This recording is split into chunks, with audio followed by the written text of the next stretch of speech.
La matinale de Radio Classique avec David Abiker. 7h41, l'heure de retrouver Christian Macarian pour l'Écho du Monde. Bonjour Christian. Bonjour David. L'ambassadeur des États-Unis à Paris, Charles Kushner, a été convoqué hier au Quai d'Orsay après avoir reproché à Emmanuel Macron, dans une lettre, l'absence d'action suffisante face à la flambée de l'antisémitisme en France.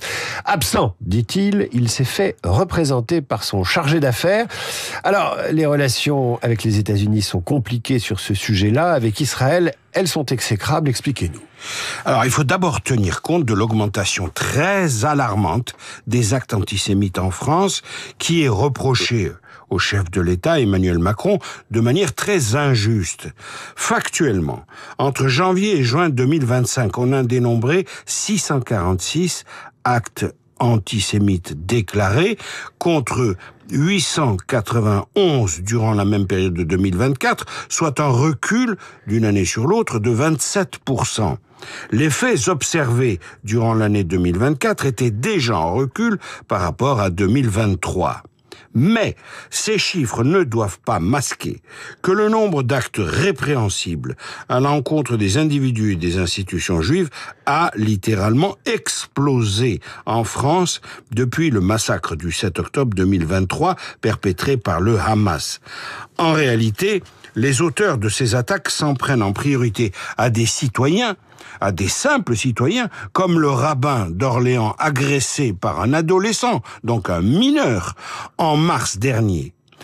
En 2024, 65% des actes antisémites ont visé des simples personnes.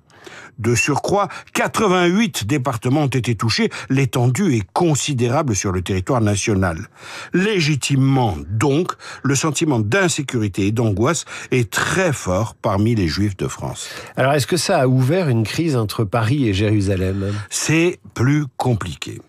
Le 20 août dernier, l'ambassadeur d'Israël en France, Joshua Zarka, déplorait certes une montée énorme, je le cite, de l'antisémitisme depuis ces 2 dernières années.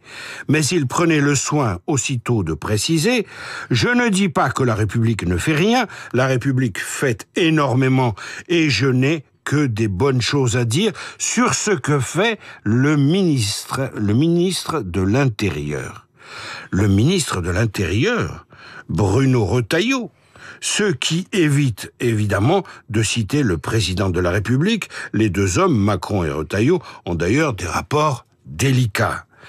En réalité, depuis le 7 octobre 2023, on assiste à une lente mais profonde détérioration des rapports non tant entre la France et Israël qu'entre deux hommes, Benyamin Netanyahou et Emmanuel Macron, ce qui évidemment influe complètement sur les rapports entre Paris et Jérusalem.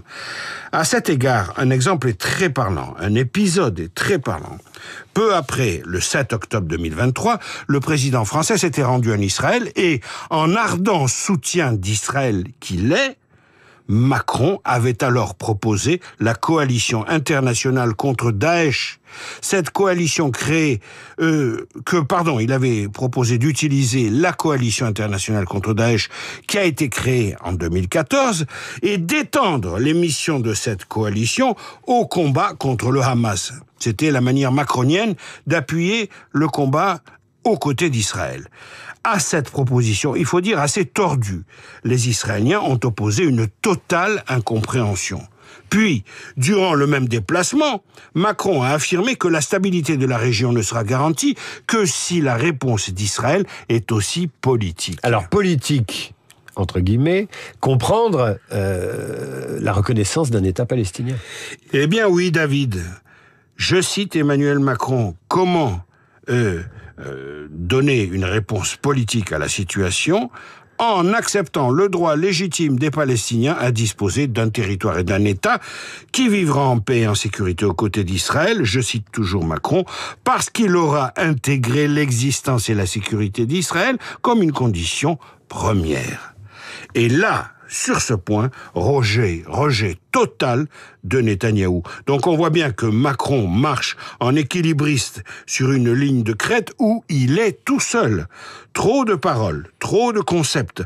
La France, partisane de la solution à 2 États, ne parvient pas ainsi à revenir dans le jeu. Et puis il y a eu beaucoup de zigzags aussi dans les déclarations du président. Dans ce contexte, l'annonce de la reconnaissance de l'État palestinien par la France lors de l'Assemblée générale de l'ONU en septembre n'a pu que déchaîner Netanyahou. Et oui, d'autant plus que Netanyahou s'appuie sur le soutien indéfectible de Donald Trump, un allié de poids, tandis que Macron, lui, a entraîné le Royaume-Uni et le Canada dans son sillage en faveur de l'État palestinien, ce qui creuse davantage le fossé.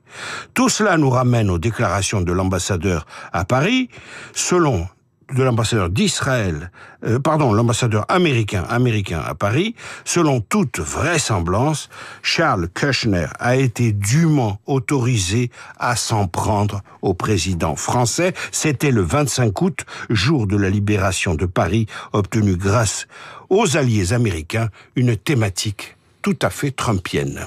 Charles Kushner, le père de Jared Kushner, lui-même marié à Ivanka Trump, l'une des filles de Donald Trump, ce qui nous amène, Christian, très naturellement au journal imprévisible de Marc Bourreau qui nous présente le clan familial du président. C'est dans un instant. À demain, Christian, Radio Classique.